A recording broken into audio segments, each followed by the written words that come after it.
which wasn't exactly a warm flannel blanket on a cold winter's night, but it kept a man's spirit burning through even the darkest despair.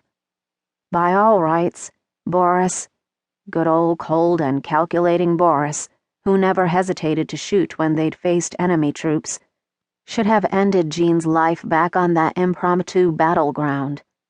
Jean had intentionally baited him and trapped the moose into giving him the one-on-one fight he desired. They'd slugged it out, the satisfying smack of his fist hitting flesh easing some of the bubbling anger inside.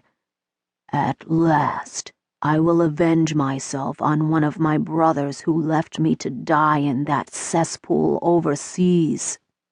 He'd meant to kill Boris, or he thought he did until a lovely fox named Jan pointed a gun at him and begged him to spare her lover's life.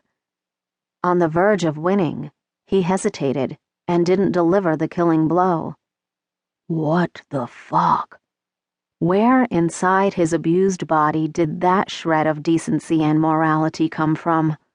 It bubbled past the molten lava of his betrayal and stayed his hand. This emerging conscience made him question what was truly better: kill Boris and live another day hating life, or give the vixen what she wanted, and with the moose as his executioner, finally allow himself to slip into oblivion, where perhaps the nightmares wouldn't follow. What I wouldn't give for peace. But Boris didn't finish him off. Boris showed him mercy. Arg, fuck, bastard. I hate him even more than ever. And at the same time, fiercely loved the goddamned prick.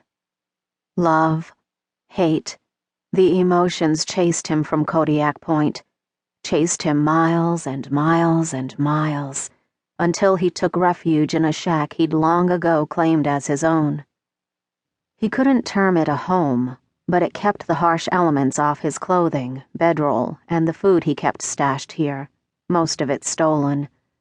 Apparently, he'd missed the chapter in the villain's handbook that explained it was hard to hold down a job when plotting and executing revenge, so he resorted to pilfering what he needed and hunting to supplement his diet. As he stared around at the meager surroundings, he couldn't help but think, "This is pathetic." And little better than the prison he'd escaped, but at least he could leave any time he wanted. No locks holding him here, and he didn't have to worry every time the door opened that death might arrive.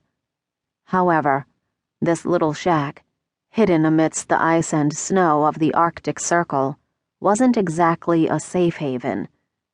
I might still die yet. Several of his recent actions had placed a really large bullseye on his furry white ass. Jean had done the unforgivable. He'd intentionally acted against his plan.